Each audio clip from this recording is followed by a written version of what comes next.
168 hours, more time than you think, author Laura Vanderkam. आइए सबसे पहले हम इस बुक के परिचय यानी इंट्रोडक्शन को समझते हैं और जानते हैं कि ये बुक आपको आपके जीवन में कैसे मदद कर सकती है। तो चलिए सबसे पहले हम कुछ प्रश्न पूछते हैं और आप उन सभी सवालों का जवाब एक बार खुद से पूछिए। क्या आप बहुत सारी जिम्मेदारियों को एक साथ निभा रहे हैं और आपको अपने लाइफ का कंट्रोल वापस चाहिए? क्या आप थक गए हैं और आपको ब्रेक चाहिए?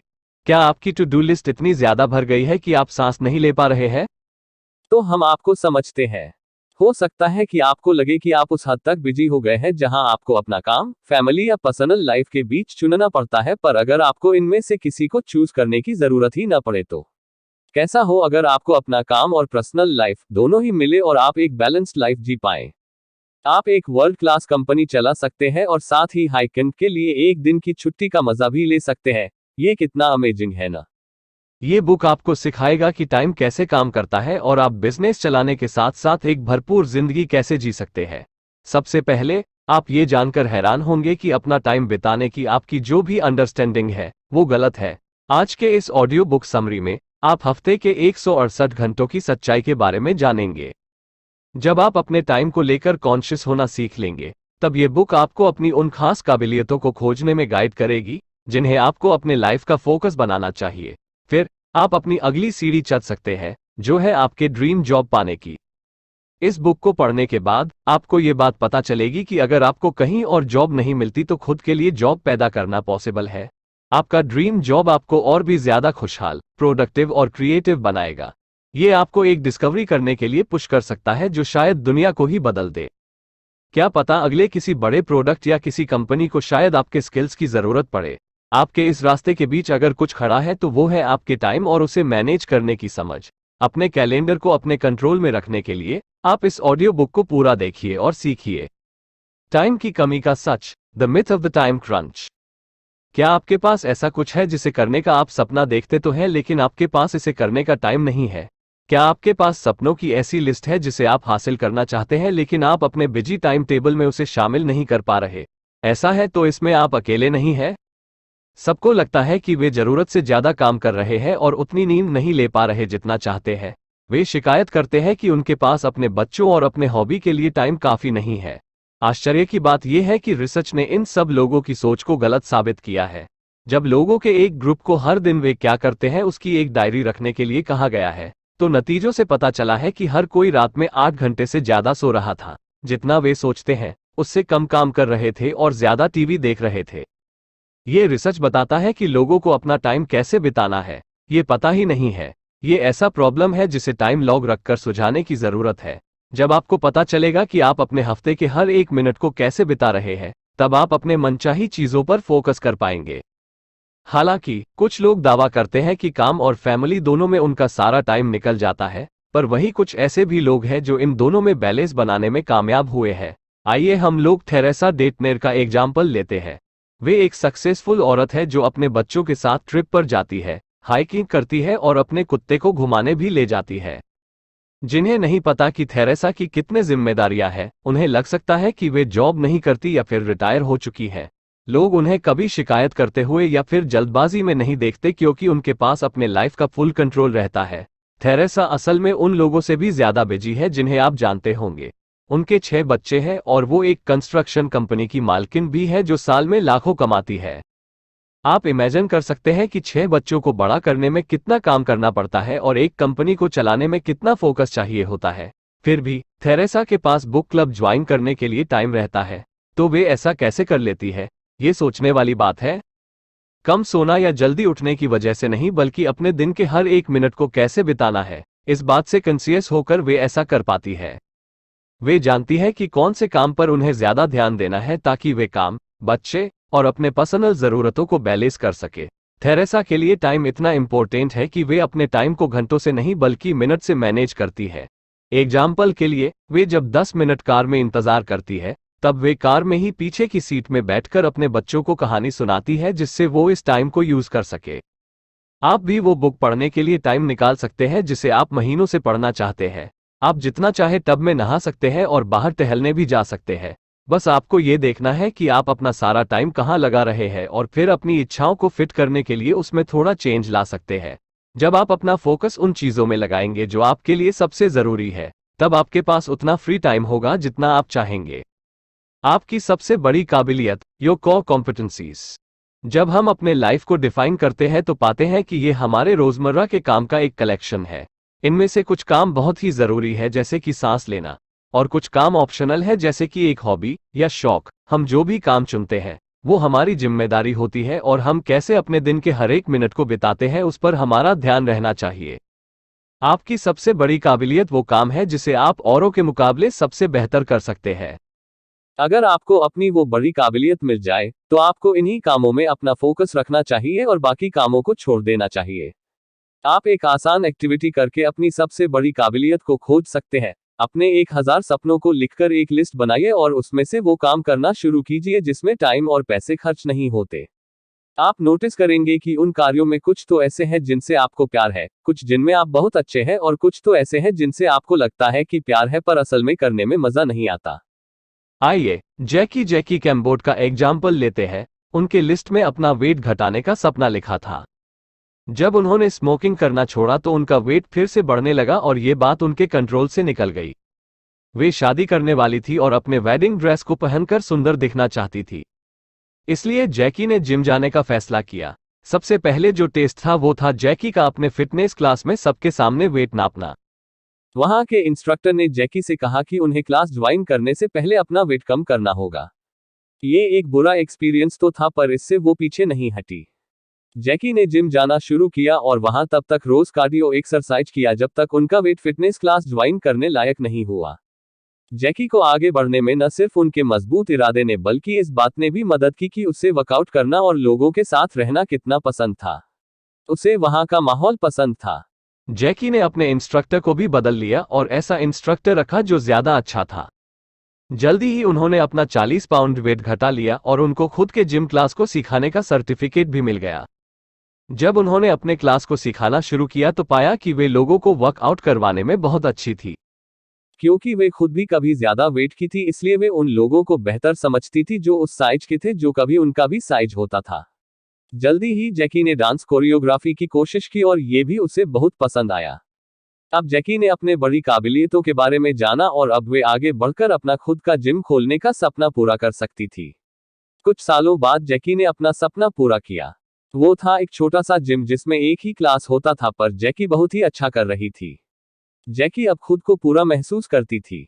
उनके ओवरवेट होने के बैकग्राउंड में उनको सब साइज के लोगों से डील करने में मदद की और जल्दी ही वो अपने इन बड़ी काबिलियतों के कारण मशहूर हो गई। अब जैकी के पास 6 टीचर वाला अपना एक जिम है और उनका एक डीवीडी भी रिलीज हुआ जिसका टाइटल था real world yoga, real people with real bodies, real world yoga, real people with real bodies. आप भी जैकी जैसा बन सकते हैं और वो काम करके फेमस हो सकते हैं जिस काम से आपको बहुत प्यार है। बस आप वैसा काम ढूंढिए जिसमें आप बेस्ट है, और बाकी की बातें को आगे के चैप्टर्स में एक्सप्लेन किया जाएगा। सबसे सही जॉब, द राइट जॉब। बहुत सारे लोग ऐसी कंपनियों में काम करते हुए अपनी पूरी जिंदगी लगा देते हैं जो उन्हें पसंद ही नहीं है और ऐसा काम करते हैं जिसे वो नफरत करते हैं। सही जॉब चुनना उतना ही जरूरी है जितना अपना हस्बैंड या वाइफ चुनना।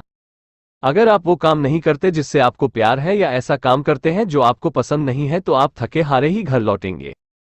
सही जॉब के लिए काम करने से आप ज्यादा खुश, मोटिवेटेड और ज्यादा क्रिएटिव होंगे। सही जॉब वही है जो आपको फ्रीडम ऑफ चॉइस देता है, आपको चैलेंज करता है, अच्छा टीम वर्क और सपोर्ट देता है। आपको अपना जॉब छोड़ना नहीं है, बस अभी के जॉब में बदलाव लाना है ताकि आपके पास अपना कुछ शुरू करने के लिए पैसे जमा हो सके। सही जॉब चुनने के लिए अपने 1000 सपनों की लिस्ट को चेक करें। इसमें से आप उन कामों को चुनिए जो आपका ध्यान खींचता है, चैलेंज करता है और आपको खुश करता है। अब आप सोचिए कि इन सबको एक साथ कैसे अपने अभी के जॉब में शामिल कर सकते हैं। इल्ने क्रू एक बहुत बड़े एग्जाम्पल है जिन्होंने अपने ड्रीम जॉब को सच्चाई में बदला। वे एक गांव में बड़े हुए थे और बचपन से ही मशीन उड़ाने का सपना देखते थे। एक वक्त था जब इलन ने बांस के डंडों और डक्ट टेप से हैंग ग्लाइडर बिना इंजन का हवाई जहाज बनाया था। वो अपने इस क्रिएशन से बहुत ही खुश थे और अपने दोस्तों के साथ मिलकर उन्होंने इसे टेस्ट करने की कोशिश की।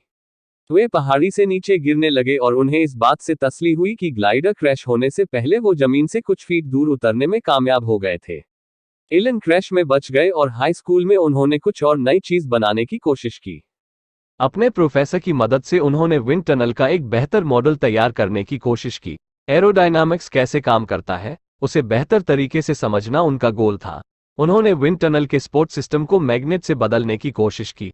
इल्नर का मानना था कि यह तरीका मॉडल को बेहतर बनाएगा क्योंकि मैग्नेट हवा के बहाव में कोई दखल नहीं देता है। इस क्रिएशन के लिए उन्हें इनाम दिया गया, जिससे उन्हें और भी आगे बढ़ने का बढ़ावा मिला। इल्नर ने एरोनॉटिक्स में पीएचडी की और बहुत सारे आविष्कार किए। उनका एक फेमस आविष्कार है स्विफ्ट, जो कि एक ऐसा प्लेन है जिसे उड़ने के लिए इंजन नहीं चाहिए। स्विफ्ट को पैरों से लॉन्च किया जाने वाला सेल प्लेन भी कहा जाता है। ये कोई भी आवाज नहीं करता और चिड़ियों की उड़ान की नकल करता है। इनको बचपन से ही अपने बड़ी काबिलियत के बारे में पता था। क्या आपको लगता है कि वो इतने कामयाब होते अगर वे एक खेत में काम करते जिसके लिए उनमें कोई जोश नहीं था? बिल्कुल नहीं। बचपन से टीनेज और बड़े होने तक इल्नर उड़ान भरने के सपनों के लिए प्रैक्टिस और काम करते रहे, इसलिए वे कामयाब हुए। लोग कहते हैं कि लंबी शादीशुदा जिंदगी के लिए कड़ी मेहनत करनी पड़ती है। यही बात अपने पैशन को पूरा करने में भी लागू होती है। अपना कैलेंडर कंट्रोल करना, कंट्रोलिंग योर कैलेंडर। ज्यादातर लोग अपने ऑफिस के रोजाना के काम में डूब जाते हैं। उनको ये एहसास ही नहीं कि इनमें से ज्यादातर काम जरूरी नहीं है। आप बिजी हैं इसका मतलब यह नहीं है कि आप प्रोडक्टिव हैं। अपने हर हफ्ते के 168 घंटों को बेहतरीन बनाने के लिए आपको उन कामों को करना छोड़ देना चाहिए जो आपके जॉब या फिर आपकी जिंदगी में कोई वैल्यू नहीं जोड़ता है। ये काम बस टाइम की बर्बादी है। आपको इनके बजाय अपनी काबिलियत के कामों को करना चाहिए। जब आप अपने कैलेंडर को साफ करेंगे तो आपको उन चीजों में फोकस कर पाएंगे जिस पर काम करने से आपकी लाइफ में गहरा असर होगा। आइए जॉन एनर के बारे में जानते हैं, जिन्होंने अपनी काबिलियत से करोड़ों लोगों की जिंदगी बदल दी। John the Independent Press Association के फाउंडर थे। 6 साल बाद उन्होंने अपने ऑर्गेनाइजेशन को एक छोटे बिजनेस से एक बड़ी कंपनी में बदल दिया जो कई 100 मैगजीनों को बिजनेस सर्विस देती थी। फिर वे वियतनाम के ईस्ट मीट्स वेस्ट फाउंडेशन नाम के दूसरे ऑर्गेनाइजेशन में चले गए। एक लीडर के तौर पर उन्होंने उन 3 बड़ी काबिलियत में अपना फोकस रखने की कोशिश की जिससे देश को फायदा हो सके। ये थे मेडिकल ट्रीटमेंट, साफ पानी और एजुकेशन। जॉन और उनकी टीम ने पाया कि वियतनाम में पैदा होने वाले 30% बच्चे जो टाइम से पहले पैदा हो जाते हैं, वे अपने जन्म के फौरन बाद ही मर जाते हैं। इसलिए उन्होंने बेबी एयर मशीन बनाया जिससे इन बच्चों को बचाया जा सके। इस प्रोजेक्ट के शुरू करने के 1 साल बाद की स्टडी ने दिखाया कि इन बच्चों के डेथ रेट में 10-9% की गिरावट आई थी, जो बहुत ही चमत्कारी सुधार था। कुछ लोग कह सकते हैं कि जॉन लकी न थे, पर उनकी कामयाबी का कारण अपनी टीम को अलग तरीके से चलाना था। जब उन्हें उनकी कामयाबी का राज पूछा गया तो उन्होंने कहा कि जिंदगी बदल देने वाली जिस प्रिंसिपल को उन्होंने अपने कंपनी में लागू किया था वो था अपने सारे एम्प्लॉय को असरदार मीटिंग कैसे करते हैं वो सिखाना। जॉन ने नोटिस किया कि कंपनी के मीटिंग ज्यादातर टाइम की बर्बादी होती है और उन्होंने एक एजेंडा बनाया जिसे सारे लोगों ने शेयर किया। इस एजेंडा में साफ साफ छोटे मीटिंग के टाइम टेबल बने थे जहां वही एम्प्लॉय भाग ले सकते थे जो सीधे उस काम से जुड़े हुए थे। बाकी सबको कॉन्फ्रेंस में बुलाना बेकार था। कंपनी मीटिंग के टाइम में सुधार लाने की वजह से अब एम्प्लॉइज के पास अपने काम में लगाने के लिए ज्यादा टाइम बच गया था, बजाय इसके कि वे एक ही प्रेजेंटेशंस को बार बार सुनते। जॉन जानते थे कि अपने कैलेंडर से उन कामों को कैसे साफ करना है जिनसे उनकी कंपनी को कोई प्रोडक्टिव वैल्यू नहीं मिल रही थी। इसके रिजल्ट में उन्हें और उनके फाउंडेशन को एक्स्ट्राऑर्डिनरी सफलता मिली। एक बड़ी उपलब्धि की anatomy of a breakthrough. अब जब आप कॉन्शियस हो गए हैं कि अपने दिन के हर मिनट को कैसे बिता रहे हैं और आपने अपने कैलेंडर को साफ कर लिया है, तो अब आप कुछ ऐसा करने पर फोकस कर सकते हैं जो दुनिया को बदल सकता है।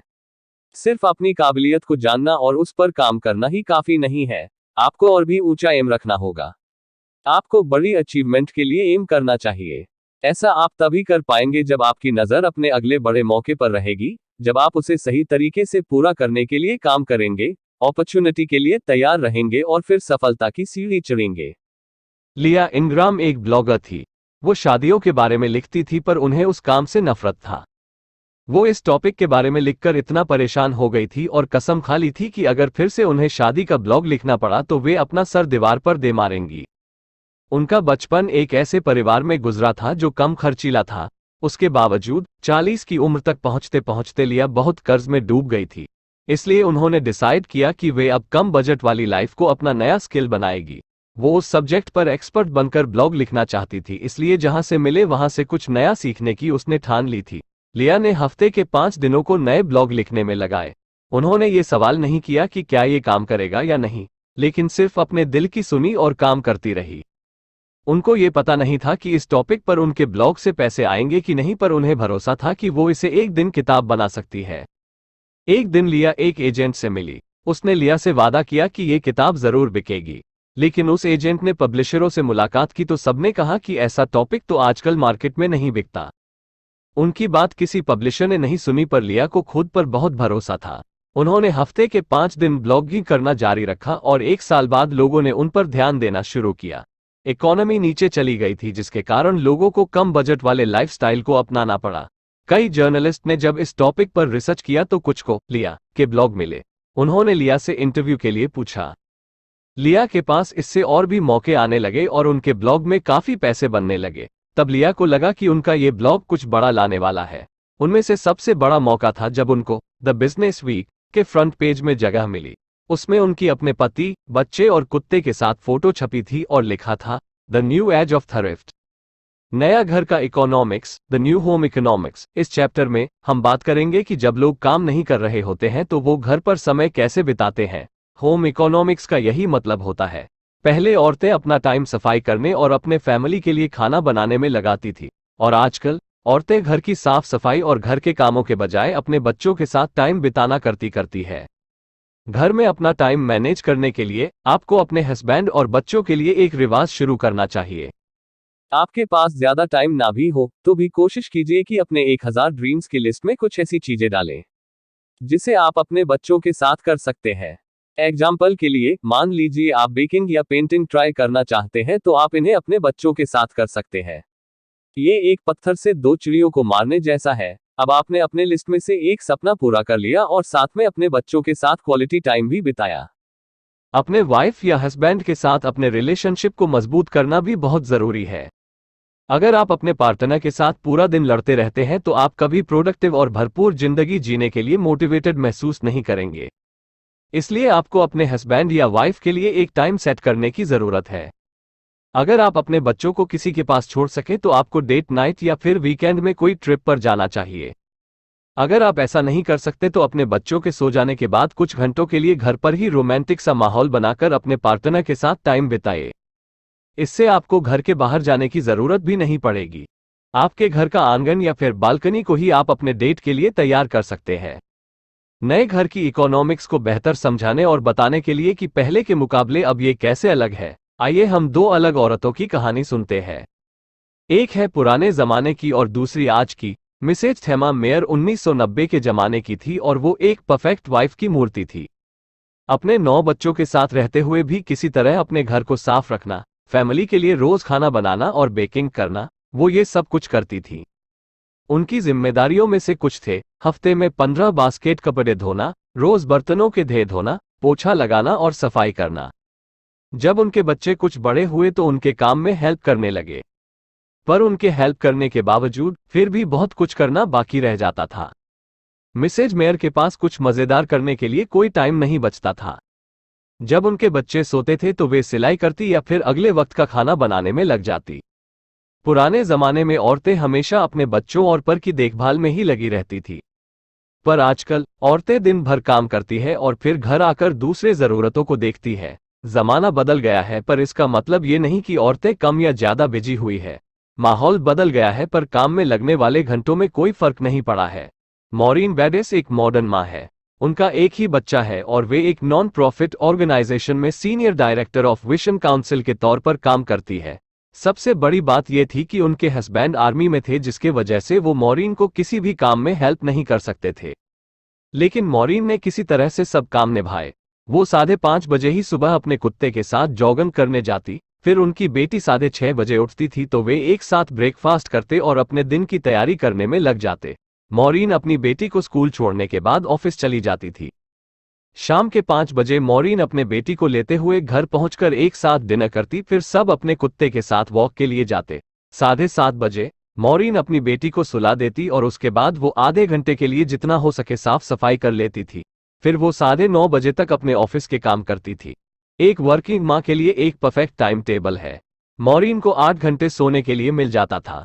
हालांकि वे काफी बिजी हैं पर फिर भी अपने बच्चे के लिए, एक्सरसाइज के लिए, साफ सफाई के लिए और अपने ऑर्गेनाइजेशन के प्रोजेक्ट्स के लिए टाइम निकाल लेती थी।